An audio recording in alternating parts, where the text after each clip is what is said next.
everyone.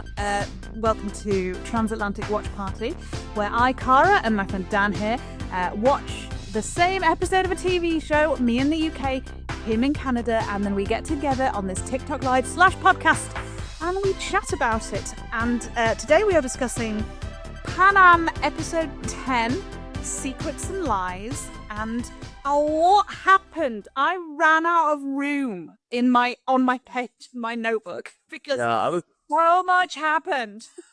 I took a full page of notes and I stopped myself from taking notes because I didn't want to start into a new page and I wanted to keep that clean for tomorrow. Yes. That's a weird thing I do sometimes. So I've stopped and then I'm like, oh, okay. But I still have all my thoughts here. But I'm like, oh, there could have been a lot more, because every time I thought the episode was over, it wasn't. There was another thing that happened. I'm like, oh, surely this is the last scene. No, this was not the last scene. There was still another scene after that. So, yeah. Yeah, the ending had a little bit of a feel of Return of the King about it. Where you were like, this is the ending. No, this is the ending. No, this is the ending.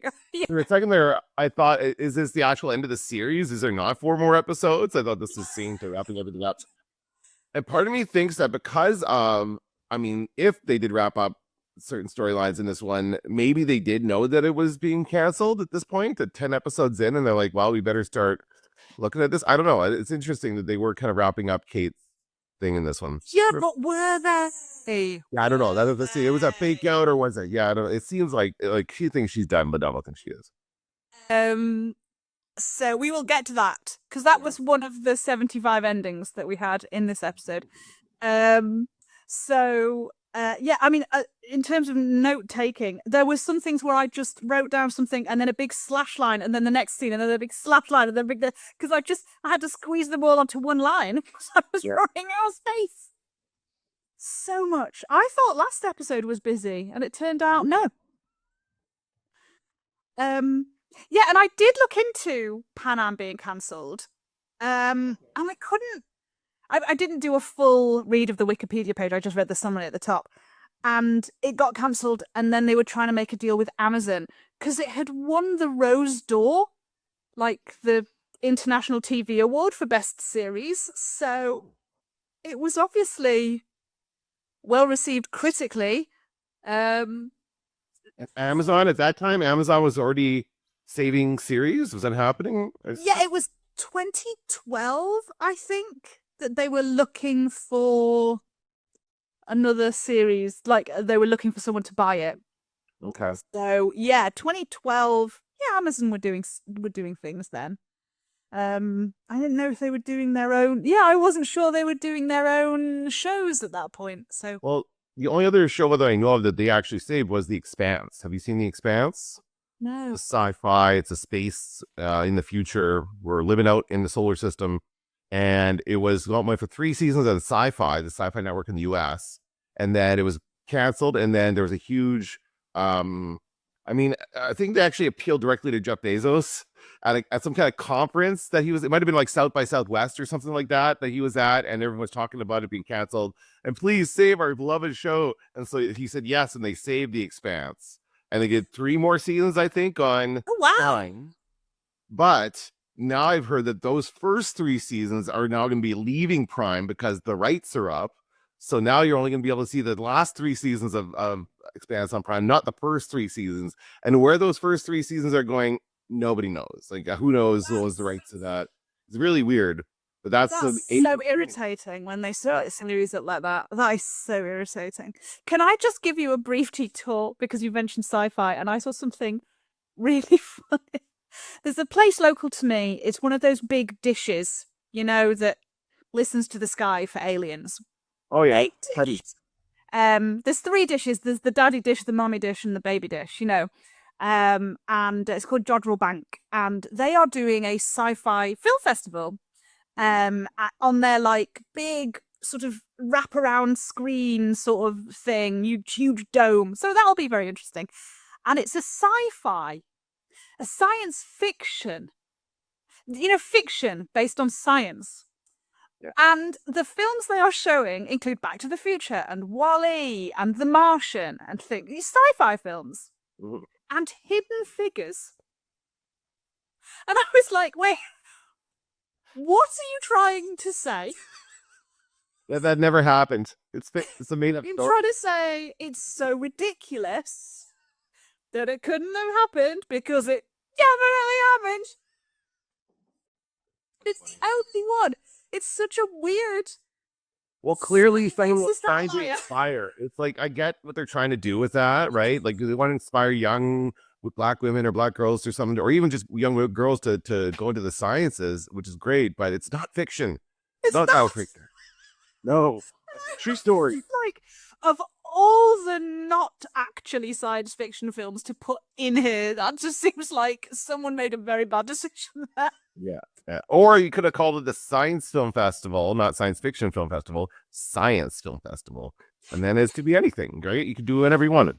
Yeah. So, So, Pan Am, episode 10, Secrets and Lies, not to be confused with the film Secrets and I Lies, immediately thought of that too, though. I did think of the movie. Yeah, that was a great movie. which I have not seen. And I also always get that film mixed up with another film called Secrets, Lies, and Videotapes. Or Well, something. Sex Lies and Videotapes. Sex Lies and Videotapes. And I don't know why. I think they're the same film, and I know they're very much not, but I've never seen either, and so I'm always getting confused in my head. Yeah. So we had a cliffhanger last week. Kate pulled the trigger, but we didn't know if she'd actually killed someone, and it turned out she did. Yeah, she managed to hit a vital organ in all that darkness, the struggle. Yes. And the guy dead. Although she might have just shot him in the face. Like his face was clear there for a second. And then, but that immediately is like, David Harbour is like, oh, that shouldn't have happened. Go, go, go, run away. It basically tells her to get out of there. And he says he's going to take care of it. So she takes off. I have to admit to being really annoyed by I watch with subtitles sometimes to like, just so I can pick up on the dialogue and stuff. And when it went from that opening scene where he tells her to go away, and then it says, I know it said, this is maybe why I missed it the last time. It says 1 week later, but that was covered up with something of like the song that was playing. Something like that was covered up, so I couldn't see. I was like, it said one something later. I didn't know what it said. If it was 1 month later, 1 day later, I didn't know. It was a week, I think. Because later on in the dialogue, somebody said it was a week ago that we did this. So that, but this would have been one. No, they didn't jump back and forth though. Hey, this could have been one that would have benefited from that jumping back and forth thing, but they didn't do that. Did they? Yeah, and I felt like, this was the first episode where I went, we could talk about this individual plot line by individual plot line, because none of them affected one another. Really. Yeah, Apart from Bridget. Bridget was dealing with Kate and dealing with Dean and Colette. But other than that, like everyone else, like Ted and Laura, we could just talk about them together. And, Maggie, we could talk about separate and just. But they kept having very short scenes. Yes, very short scenes. But I also noticed that this, I guess, in this world of the Clipper Majestic, which is the plane that these people all work on, they don't always work together. Sometimes they fly without. Sometimes Dean flies without his co-pilot. This is what we're seeing here. Like he's flying to London. Ted is on the plane. Neither is Laura. Neither is Maggie.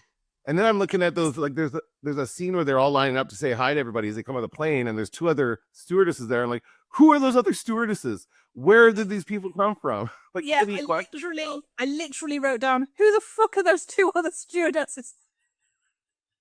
Because like they've always worked together. Like what? Like, and if one of them isn't working, it's mentioned. Like, yeah, they called it sick. They're a crew. They always work together, and it seems so weird that suddenly we just had this one random episode where Maggie and Laura weren't working with Kate and Colette. They knew there was Ted. Nobody mentioned it. Yeah, it was weird, but they had to have. I mean, they had to be in London, or did they have to be in London? Not really, I guess. Okay, so we're ignoring the elephant in the room. Bridget came back. Not to call Bridget an elephant, but she is back. So that was the first kind of stalker that we had knock on the door, on Kate's door, and Bridget shows up, and she's free now because the list was recovered with her name on it. She's now free to go back to being a Pan Am stewardess. She doesn't have to live in Wichita or wherever the hell she was. It was Kansas City, which isn't in it wasn't Kansas City, but it was a city called Kansas that isn't in Kansas, and I remember at the time being confused. Listen, Kansas City is in Missouri. That's all you have to know. Right. Okay. Not in Kansas. It's a whole other state. But yes, that she will not come back now.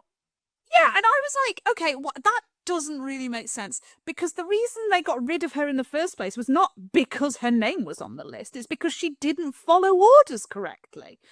So that was kind of off. And plus she said, I'm back from the dead.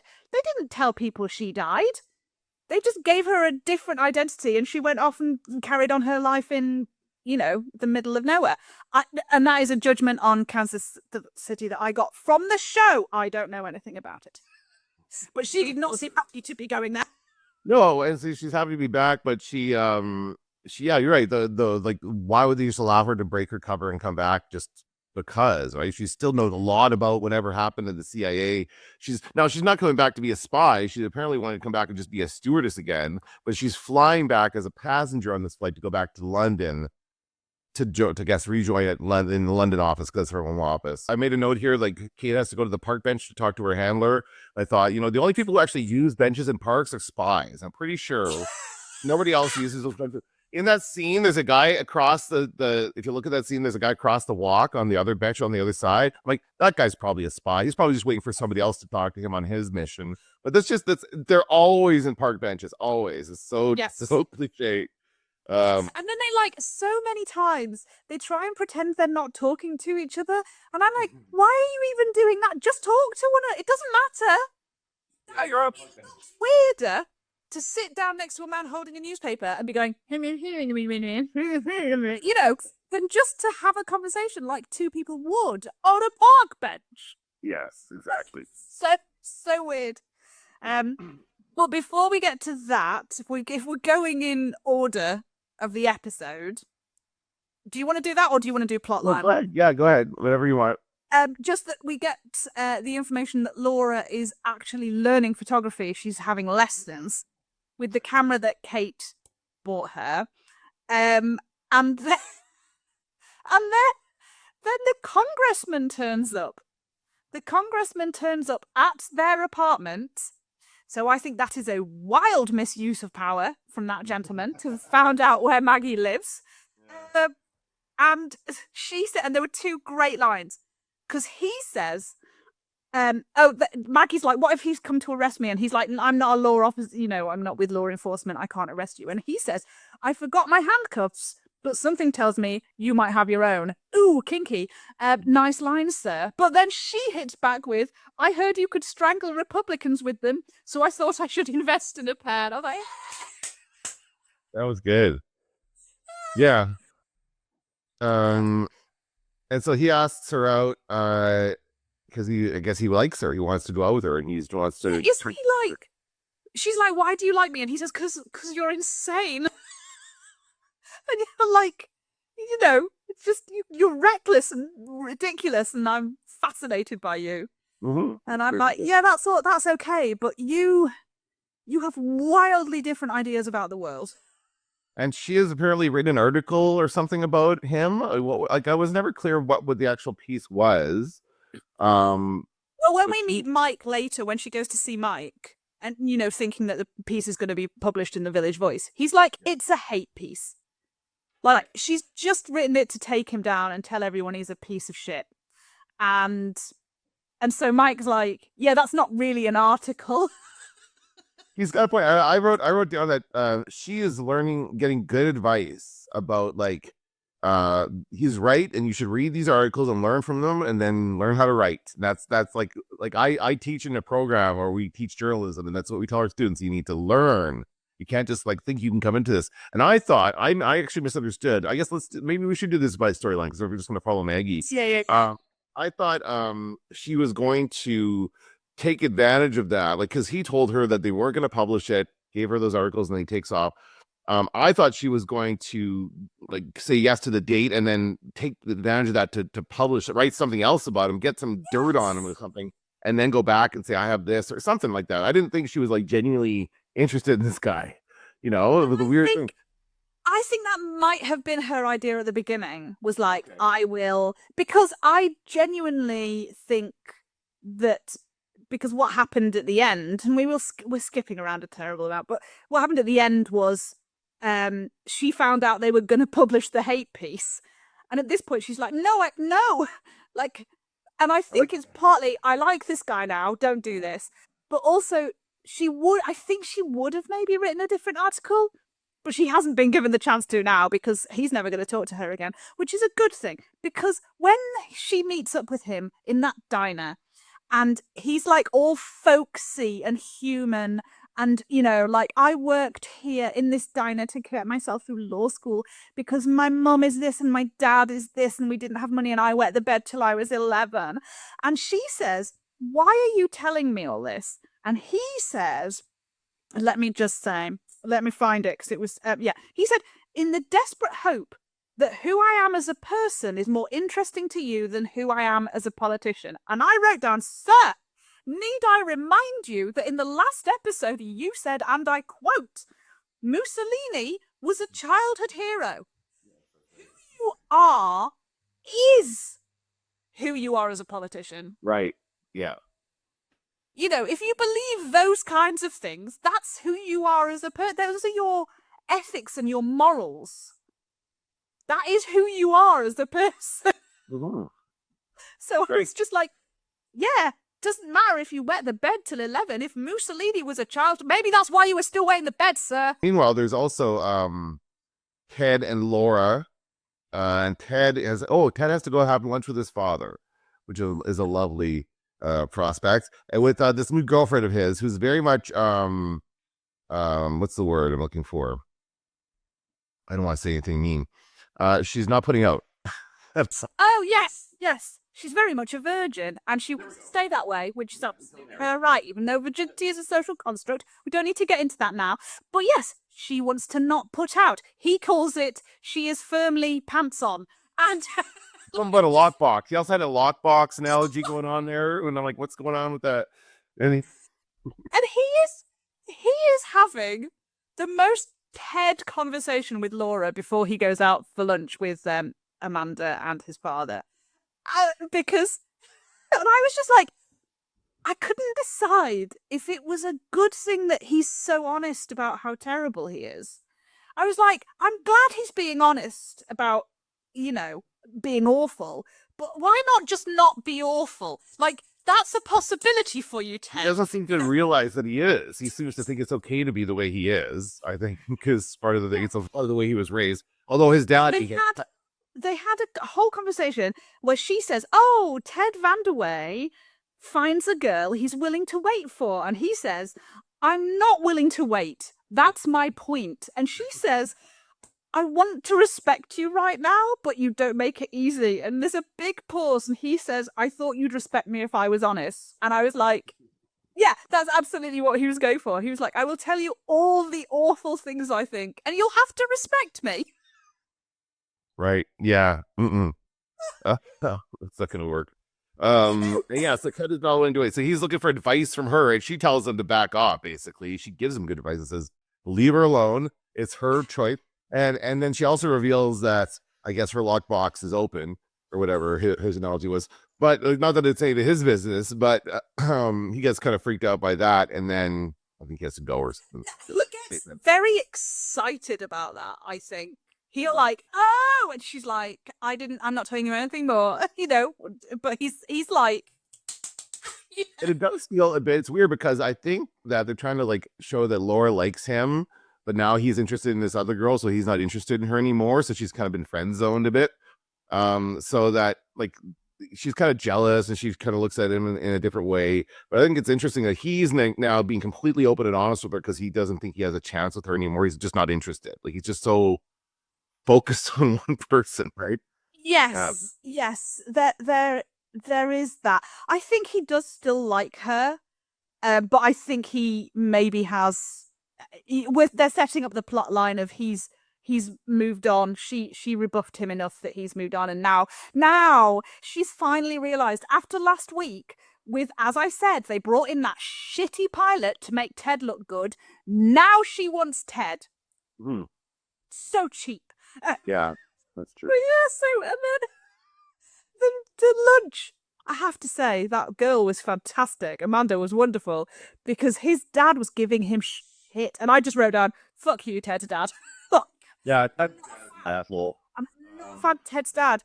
And And he's like, oh, he used to do this when he was a kid, and he used to do that, and which is stupid because Amanda knew him when he was a kid. Anyway, they're family friends. And then she turns around and she's like, well, my dad told me, sir, that you played a lady's role in a light opera.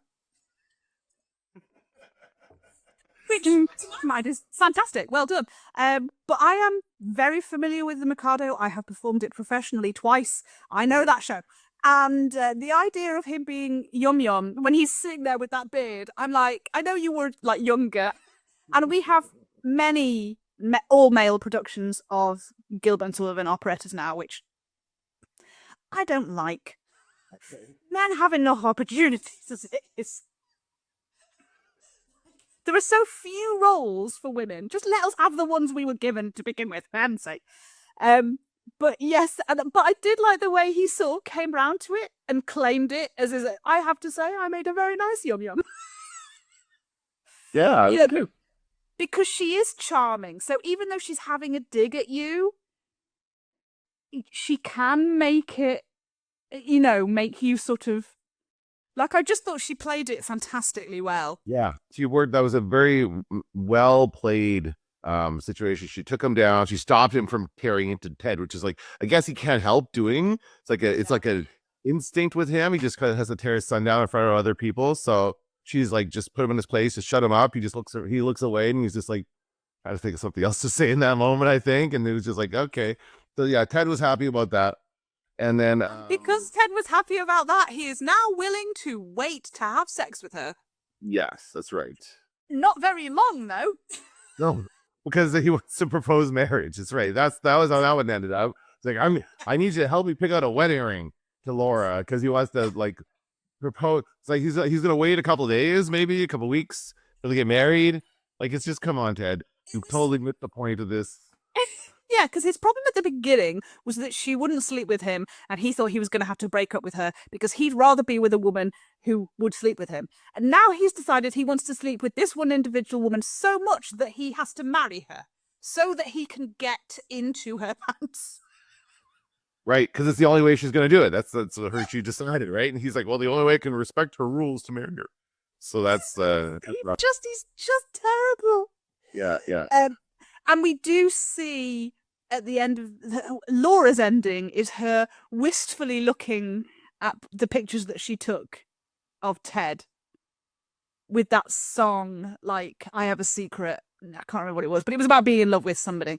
And the first time she was looking at the pictures, sort of wistfully looking at the pictures of Ted, a woman was singing it, and then at the end of the episode it was the same song, but a man was singing it.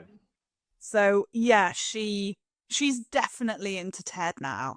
Okay. There were some nice moments in this storyline. I like the part where she's talking about, we forgot, like, she was photographing Maggie at the beginning of the episode, and then she's photographing Ted. She's like, she's got to photograph one beautiful face and one funny looking face. I can't remember how she said it. Interesting. I think interesting face was what he's like, oh, and he's like, well, who else did you photograph? She's like, Maggie. He's like, oh, okay, I'm the good looking face, right? Like, he's a good looking face and Maggie's a funny looking face. No, of course not. Right? One of the sort of parallels we got that I really enjoyed was Laura is setting up the lighting, because she's basically learning about lighting at the moment in her class.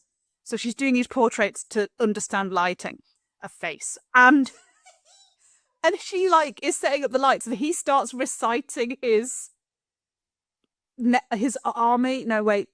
Air Force information. Like, from when he was like, oh, this is my badge, no, I am Ted Van der Wey, and I am, and so he looks like he's under interrogation. And then when we do get a little bit of Kate learning how to be interrogated, that she's got that one lamp on her, and I was like, oh, nice callback. That's good. Yes, because for Kate, her story is that she has to lie, just to pass a lie detector test, because she has to lie and say that Anderson shot the guy, because that's the story he told Scotland Yard and everybody, and they can't just say it was a mission because it's secret. It's all secret spy stuff, so they're not supposed to tell Scotland Yard. And And then so he basically that's so funny when he shows up on the plane, he speaks in his normal voice, right? For a moment there, David Harbour just uses the American accent. And like, that's great. That accent sounds awesome. You should stick with that one, David. Because the other ones were not so good. But then he shows up Hauser. I don't think his British accent is terrible. But he did say one word. He said, "Can't. I can't do that. I can't do this." And I think pretty much all of us just say can't. Like, just say can't. It's fine. Yeah. You're gonna think you're saying something else. So yes. So he is trying to explain to her, like, I'm like, how is he gonna teach her how to pass a polygraph test? Like, we don't know how little time they have, but it's got to be like a couple of days maybe before, like, even if they land, they stay in London. He's trying to teach her. I guess they're in a hotel room trying to learn how to do it. And he says, think of something else and say that answer. Like, so think of something else that has the same answer that you want to say, right? So yes. So that you are telling the truth.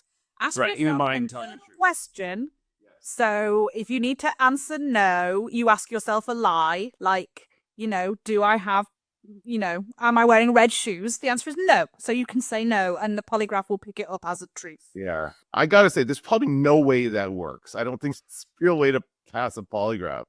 Like, I mean, I have no idea, because I don't think I think these days polygraphs are a little less, like, people don't believe in them as much as they did back then. Oh, is that right? Okay. Yeah. Oh, okay. Maybe there was never that solid to begin with. And this is too. Yeah, maybe you could lie on a polygraph test and get away with it if you were a spy. But also, I'm not being funny, she's being interviewed by MI6. Do they not know that she might be asking herself internal questions and therefore able to? Because surely they've trained their own spies to do that. Right. So yeah, why wouldn't she know how to do that? What's the point of even polygraphing them? I don't know. It seemed like a weird step to do the polygraph, because, like, usually it's just like a debrief and a, what do they call it, deposition or something like that, where you give your testimony, you swear to be telling the truth, and that's enough for them. They don't need you to take a lie detector unless there's some kind of major dispute in the facts. In this case, it looks like pretty straightforward. If they're struggling, the gun went off. I don't think they ever established whose gun it was. Did they say? I mean, it was just a gun that went skidding across the floor. Yeah. And it's very, very, likely that it could have been David Harbour that shot him, because he was right there. And so the only thing I could think was that MI6 are checking that she can lie on a polygraph. Because even though David Harbour's told them that it was him, they need to know that that's what she's going to say if she gets called in to the police. That was the only reason I could think of them putting her through this whole rigmarole, because it's stupid. Yeah, and at the end of it, basically, he goes through all that and says, "You are a really good spy." Like, he basically tells her that she's an awesome spy. She's got all the great skills to be a spy, and that just, like, gets her all like, "Ooh, I could be a spy." Like, she really likes the idea of being a spy, but she hates the actual spying of it, or the spy work. When I wrote down that he said, you're very good at this, and I wrote down, no, she's not, because she's miserable. Yeah. So no, she's not. You can't be a spy and be, I don't want to say as nice a person as Kate is, but she gets very stressed out. Mm-hmm. So no, she's not. They always have to talk her through everything. She's not a good spy. She can do the job, but that doesn't make her a good spy. Every time someone gets on a plane, like, Laura has nearly discovered her every time she's done something. That didn't happen this episode, but only because they were so separate. They weren't even in any scenes together, I don't think. They weren't in the same country. That's the only reason. Laura didn't nearly trip over some information that she shouldn't have. It's true. Okay. But yeah, that's how it ends there, is that, like, he says she's out. So, like, he does say that after that she passed the polygraph, everything's fine. That's so weird, because, I mean, she looks so nervous taking the polygraph, like, but even just based on her reaction, I'd say, I think you're lying, because you're so nervous right now. There's a big pause. He goes, so did Anderson shoot the man? Or, like, did you, did you shoot him? Because she has to answer no because of the internal question she asked herself. Did you shoot the man? And then he goes, and there's a pause, and he goes, answer the question. And as soon as that's happened, you're like, yeah, I think she shot the guy. Oh yeah, it's just so weird. Anyway, but yeah, so she's like, now he's tempting her to come back into it. So we'll see if that is. Yeah, because he turns away and she's like, Anderson, wait. And then the very last thing we see is her walking away from the building looking all pleased with herself. And so I don't know if that's because she's been like, Anderson, wait, shove it up your ass. That's what I would want to say. Or whether she's pleased because she's like been promoted to like an actual spy. I don't know. Is this what happened to Bridget? Is this like what Bridget went through? This whole thing? They had a good conversation in there where basically she said, "How did you ever have to do something that you couldn't live with?" And she's like, "Yes." Kind of want to know what Bridget did. I don't think it wasn't killing somebody, right? She said she didn't have to kill anybody, but I don't know. I don't remember her saying that, but she could have done, and it could have been one of the 3 lines I didn't write down. So the only one down that's it. It was in the middle, and they're having a conversation. Of course, Bridget's dealing with Dean, and Bridget is showing up. We've left the best of her locks. I don't want you love Colette, and you're probably feeling for Colette this whole episode. But Bridget is showing up, and she just wants Dean to take her back, like nothing ever happened, like she didn't lie to him and try to lie to him again. Like she comes back and tells him another lie that she was sick and that she just didn't want to burden him, and like that's people who lie about being desperately sick, yeah, should be removed from society in some way. It's so gross. It's so gross. It's so manipulative. She is such a manipulative woman. That's why she was probably good as a spy. that's right. Because come back and not even be like, because Colette tells her that everyone thought she'd got married. She's like, no, I didn't get married. I was desperately ill and I didn't want to be a burden. And Colette's heart breaks, obviously, because now she feels like a bitch because she was, sleeping with this woman's guy while she was desperately sick. Do you know what? That's her choice. She can go and be desperate, even if she was. That's her choice. She's made that decision. She's a grown woman. Her decision was to leave.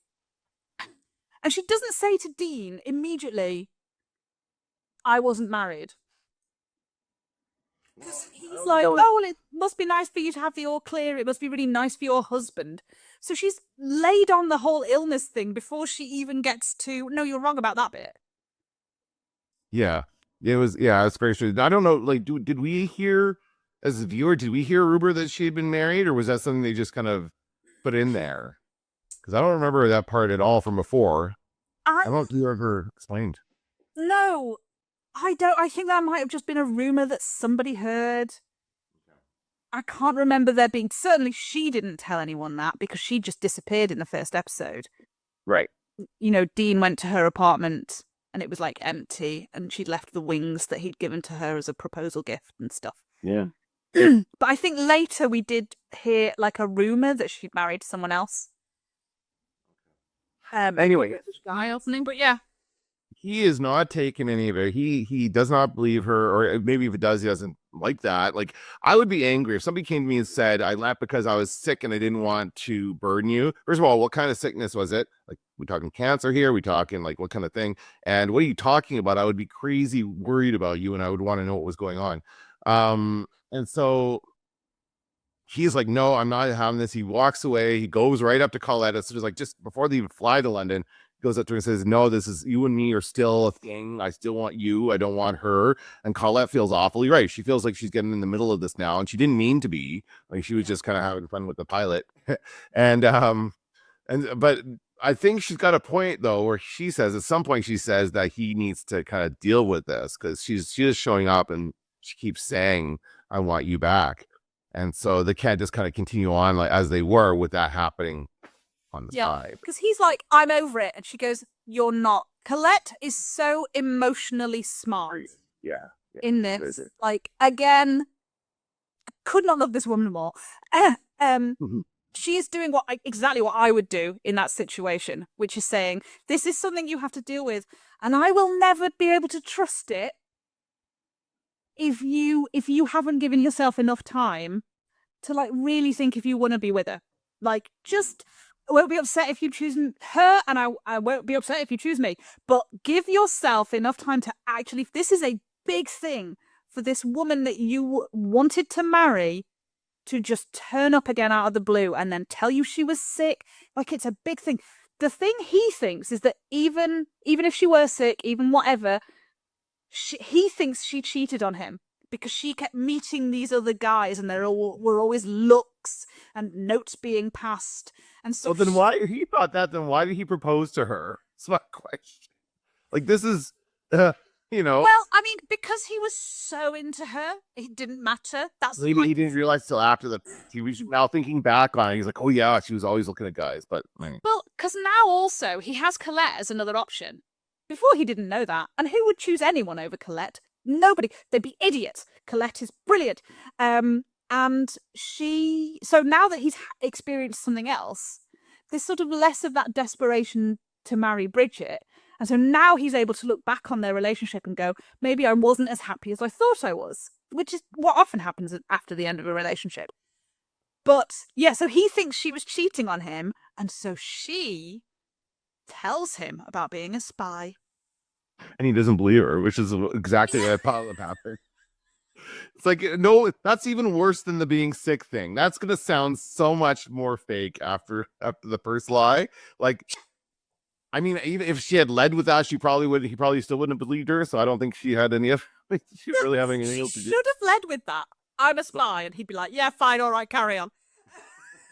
Or go get Kate to back up her story, but I did think that she was going to land Kate in it. I genuinely thought she was going to say, ask Kate. And I was going to be like, Bridget! So, yeah. And then, of course, he goes to see Colette in her hotel room after he's had this conversation with Bridget where he's like, you were cheating on me and I'm out of here. And he goes to see Colette and he's like, I am done with her. You are the woman for me. And Colette is ready to go out and she looks sublime. And she is so making me question my sexuality. She is such an incredible woman. And she looks brilliant and she is so sensible and so pragmatic and so emotionally mature. And she gives him time. And then he leaves and he runs into Bridget again, and that's when she tells him about being a spy. And then, he's like walking up the stairs going, I don't believe you. And she's like, blah, blah, blah. And then she like touches his face and we get a great continuity error. And because it's like she touches him with this hand, but then on the reverse shot, it's the other hand. And then it's both hands, no hands. Like, it's a mess. And then they're kissing. Yeah. Because he's not done with her. no, I guess not. Woman. And they're doing more than kissing. Asher. Yes, and then they sort of like fall into the room together. So there's obviously going to be more to it. This is what I wrote. Ooh, Dean. Ooh, I did not want him to do that. I wanted him to say no and go back to Colette.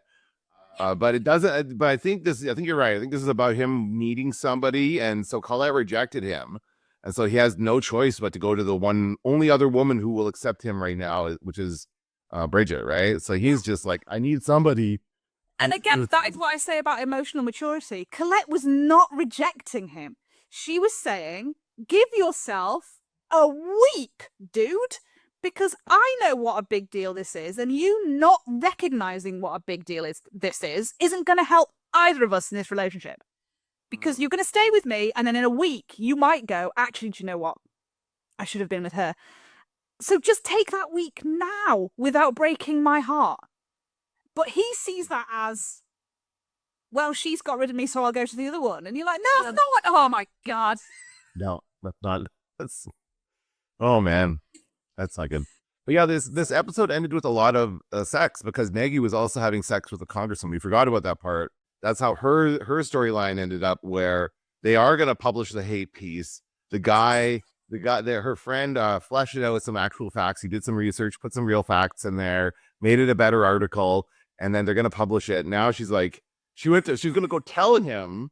And he's like, can I wait till morning? And I'm like, dude, you're setting yourself up for this. Like, honestly, if he's upset with her because she didn't tell him, you just need to rewind back to the moment where he's like, can it wait till morning? Like, morning is a stretch, maybe 20 minutes. Can you wait 20 minutes? And then, What? He is asking that as a genuine. I mean, he's not asking it as a genuine question. He just wants to get in her knickers. But he does ask. And she says no. And I was like, that's a lie. Like, what of you is lying in this situation? The answer is no, because he's going to have to deal with this. So, yeah. And the thing is, Mike's going to have made it a better article, like more of an actual legitimate takedown. I think if he just published Maggie's piece, Roy might have found it funny. Sure, right. Because he knows that she hates him. That's kind of why he's into her. But now that Mike has made it like a bit more of a legitimate political piece, and is still going to have Maggie's name, he's going to take that way more personally than if it had just been like, boo, I don't like this man and you shouldn't either. And I don't think it's going to help that she like wrote it 2 days ago. It's like a real quick turnaround there. Oh, but I wrote that before I got to know the real you, before we had sex. Yeah, no, because they'd had sex the first time. Oh, they did. That's right. Yes. They had sex the first time before she knew the tell your real him, part. because the real him turned out to be a fascist, and then she knew more about him, which was that he's a fascist who used to wet the bed, and she still slept with him anyway. For a second time. Yes, that's right. Yeah. Again, it's Maggie not exactly living by the standards that she wants to see in the world. And she really does not listen to anybody else. Like when Mike gives her that folder and says, read these and like learn from this, she just puts it down. She has no intention of reading those. She does not want to take his advice and actually become a better writer. She just wants to get her piece published, right? And that's why I thought she was going to go get dirt on the congressman the second time, but she just now turns out she likes him. So Which I don't know. Weird, because in her backstory, this is a woman who loves to learn. You know, classes for free. Yeah, different classes that she must have been to at Berkeley, you know. But I do think she's very pompous in her, as we tend to be, with our own political views. You know, I am right. But as her friend said to her the last time they were in London, you know, like, you don't live by what you talk about. I am willing to go. I am disappointed that I haven't been arrested. And you see these people that you disagree with so vehemently all the time, and you've never said anything. Mm-hmm. You have all these opportunities and you've never used them once. The only time she used that kind of opportunity was to wave at Kennedy from a distance. Right. That was lame. In retrospect, that was lame. I was hoping, the Beatles. There's also Beatles mentions in this, and I was hoping we were going to have like a little Beatles thing or something, because they were like apparently in the hotel. They saw some fans screaming, and they're talking about like being mobbed at Heathrow. And like, are we going to see like 4 mop tops going by or something like that? But we didn't get any of that. We would have, because the secret that Colette had, they were going to go to dinner, her and Dean, and then had a secret thing, and it was tickets to the goddamn Beatles. But the other, she crumples it up. She doesn't even go. She crumples it up like she's not going to get home. So just go anyway. I loved, because they talk about them. Colette says something about, you know, and he says, Dean says they have girl hair, and I love that. I love the little. They don't play on it a lot, but they're little references, like when Colette said about Bob Dylan, oh, that skinny guy who can't sing. And they have this whole conversation about Colette and Dean have been on a date to see Barefoot in the Park with Bob? Is his name Bob? Robert Redford. No, Bedford. He says, is it Bedford? She's like, yes, he says it's Bedford, yeah. Like, it's like, Robert Redford, sir. And he's like mocking her for finding him attractive. And I'm like, again, sir, it's Robert Redford. In the 60s, in Barefoot in the Park, I'm pretty sure he was very hot. Yeah, that's prime Robert Redford. Yeah, that was fun. Lots of good little moments. Again, I love this show. I love the little nods here and there and the little things they do, and they do a great job of setting in the 60s. And showing us what it was like back then. I'm gonna really miss this show. I'm really enjoying it, and the more the the episodes are getting busier and busier, the more we've found out about these people. Now we're getting really into like the plots and stuff, and I'm really enjoying it. I'm gonna be really sad when it finishes. But I have I've got another quote. I've got another couple of quotes that I want to point out. When Mike gives Maggie the folder of political articles to read, she's like, "Oh, was mine not good?" And he lists the things that she does well, and one of them is, "You spell really well, which is pretty much crucial to the whole process." And hey, he's probably seen a lot of them that have not been spelled. He's not being sarcastic. He's being real, because people cannot spell. A lot of people really can't, and it's a problem in journalism. And so I think that he felt like a good restraint. Two like really legitimate things. You're passionate, which is important. You do this, which is important, and it's like he thought, "I better tell her a third thing," and he's like scraping the bottom. And you spell really well. And then the last quote that I've written down is Bridget saying to Dean, "I never wanted to lie to you." Then don't be a spy, because if you're gonna be a spy, you're gonna have to lie to people. But it's funny that it was very key at that time, because he's still like, this is after she told him about being a spy, and he still doesn't believe her, and he still is like saying, no, was this after that, or is it the first time? No, I think it's before. Okay, yeah, I'm confused in the conversations, but anyway, he doesn't believe her. She has lied to him. She told her that she was sick. She wasn't, and she doesn't say, "I never lied to you." She says, "I never wanted to lie to you." Right? So, because she obviously did. She obviously had to lie to him that entire time that she was a spy. So I thought that was a very well written line, and it's like very telling that "I never wanted to lie to you." Well, that doesn't really help much. Yeah, no, and it doesn't, and it's not like I never wanted to lie to you, and I was put in a position that I did not choose, wherein I had to lie to you. You chose the position where you knew that you were going to. Nobody wants to lie to people. Some people do. Some people are weird, but you chose a job that you knew would force you to lie to the man who loved you. So it doesn't matter whether you wanted to or not. You made the choice knowing that you would have to.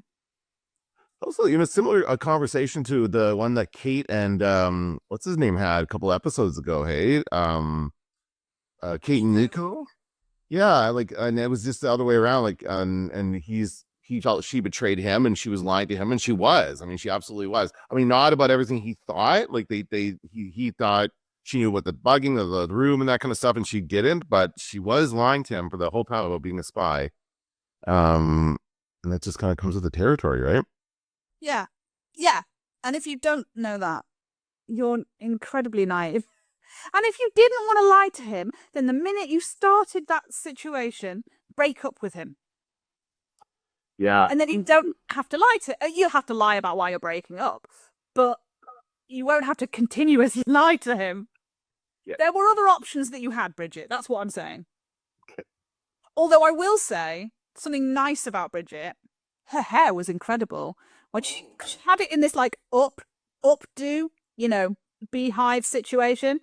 But then when she turned around, the back of it was so intricately woven, and I was just like, how did you do that by yourself? I don't believe you did. You didn't. She had a whole group, cast and crew to help her. Yeah, and sometimes I do go, I wish your hair looked like you did it by yourself. But some people are really good with hair. We've had this conversation before. I am not good with hair.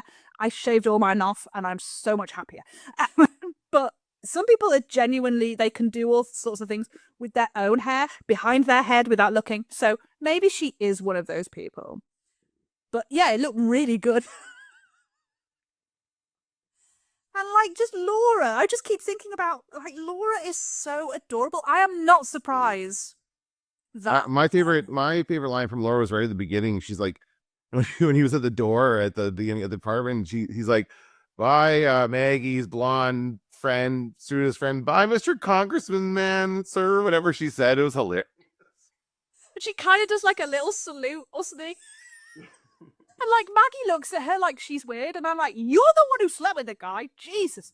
But I am not surprised at all that Margot Robbie went on to have the career that she had outside of this show, because she is unutterably charming and beautiful, and she is so good.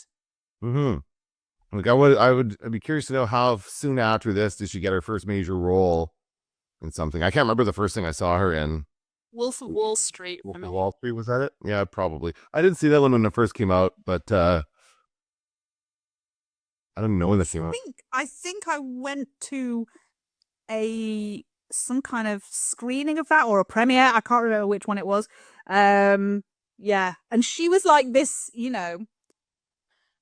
sex bomb, like, dirty sort of girlfriend wife thing. Very different from Yeah. Laura. So it's always good when you can get a role that is like the polar opposite of, because I always think that like Elijah Wood's career post Lord of the Rings and Daniel Radcliffe's career post Harry Potter, they have both had such brilliantly eclectic, bonkers careers, because it's kind of the only way you can go. It's the only way you can not get typecast, right? Like guys, they're still known as those characters for their entire lives, but they've done such weird different things that you can't help but think of them in all these other awesome things they've done. Like I don't think of Daniel Radcliffe as Harry Potter anymore. I don't like, he was in what did I see him in recently? He was the villain in a movie. Oh, the one with Sandra Bullock and Channing Tatum. Yeah. For the Lost City. Yeah. He was a bad guy now, and he's pretty funny actually. He's not bad. Yeah. Like he can do bad guy role, he can do all kinds of stuff. And he did the Weird Al Yankovic story, and he did that one about the corpse that farts a lot, Swiss Army Man, and he did the one with his guns. The guns are stuck to his hands. Have you seen that? Yes, Guns Akimbo. Yes, I haven't seen it, but I've seen Horns, which is and he's brilliant in that. Like he played it so smart. And he's consistently worked, and he's turned out to be a fantastically diverse and versatile actor. And Elijah Wood has taken all of those opportunities to do the films he wants to do, the weird kind of niche horror things, and like I'm so proud of both of them. And they get confused for each other all the time. Apparently that's the thing. They both look like each other kind of. I think they've both admitted, possibly, to signing each other. It's I don't know. But yeah, I'm so pleased for both of them, because it was so easy to like go, fine, this is just the career that I'm having, but they really stuck to their guns. Literally, for Daniel Radcliffe in one of his roles, obviously, but they've really just gone, no, I would rather not work than do the same work. Yeah, absolutely. So what else, our usual weekly question, what else have you been watching? Well, I've been watching Hitchcock movies this week. I did the four movies he did with Cary Grant. I just kind of felt like that was a nice little group of films. I had to like some of those and then mute them. Oh, you haven't seen them? Because I haven't seen them. I've seen North by Northwest, and I've seen To Catch a Thief, and I felt the same way about it that you did. I did not enjoy To Catch a Thief. And I did really enjoy North by Northwest, but I haven't seen the other two. Okay. No, I've seen a number of Hitchcocks, but those two are not ones I've seen yet. Actually, Suspicion. Suspicion is the one that deals with the CIA, and it's similar to Kate's story in Pan Am a little bit, because he is a CIA operative who brings this girl who is what's her name? Ingrid Bergman. No, which was the one with Ingrid Bergman? Is that Suspicion? It's Ingrid Bergman. Okay, well, Ingrid Bergman is in this one, and she is the daughter of this like Nazi war guy, whatever, and her, they're going to use her to infiltrate. This is happening in Brazil again. the Nazis that are over in South America, and she's going to infiltrate their society by sleeping with Claude Rains. And Claude Rains is like this kind of up, and he's older than her, right? But he's like this. He's apparently always had a thing for her. He's a friend of her father's, and it's really creepy. And so, it's like he has to. But meanwhile, she falls in love with Cary Grant in like 2 seconds, and then and he's got to send her into like the bed of another man for the mission. So it's very similar to Kate and Nico. A lot of this. I love that the plot is she has to sleep with Claude Rains. That's Notorious. So that is Notorious, not Suspect, because Notorious is like she is notorious. That is the reason the movie's called that. She's notorious for being a person that will sleep around, apparently, is what it is. They don't actually say that, but I think that's the implication. And yeah, and I gotta say, Claude Rains is awesome. I love him in this. He's really, really good. I'm gonna watch more Claude Rains now because I've only ever seen this in Casablanca, and that's it. But I don't know. Cary Grant is like hit or miss for me. He either is really good and really interesting when he has something to do, or he can just be so bland and and just be like himself in everything. And so it's like one or the other. And in North by Northwest, he's really good. He's a completely different character. But in Notorious, he's just this blah kind of guy. Did you notice I've made a video about it? The great error in North by Northwest. Very focused. Oh. In the final, towards the end, in the restaurant at Mount Rushmore, a guy is gonna pull a gun, and there's gonna be a shot in the restaurant, and one of the kids in the background does this. Oh yes, I have seen your video on that. That's right, because he knows there's gonna be a loud noise. Yeah, it's like, oh well, thanks for ruining the moment, kid. That's right. Oh man, that's when she shoots him. That's a great. I really loved. She was really good. I don't remember her name, but she was excellent in all the films I watched. Thank you. Remember you saying, yeah, like I mean, obviously, Ingrid Bergman is incredible. They're all great actors, but like he's always paired with this much younger woman. Like in To Catch a Thief, it's like she's more than half his age, and it's kind of creepy. And it's like the way that her mother, because like she's there with her mother, she's this young heiress traveling with her mom. And the mom is hilarious. And I think it's the same actress who's also the mom in North by Northwest. I think it's the same person that plays like role. Brilliant. And she's hilarious. She's just like this smart alecky wisecrack. She's like, what's her name? Unsinkable Molly Brown kind of a character, right? Just this like saying how it is. And honestly, she's like, oh, you should go see my daughter. She keeps saying he should be with her daughter. I'm like, he is more suitable for you. Like you guys get along better. He's closer age to you than to your daughter.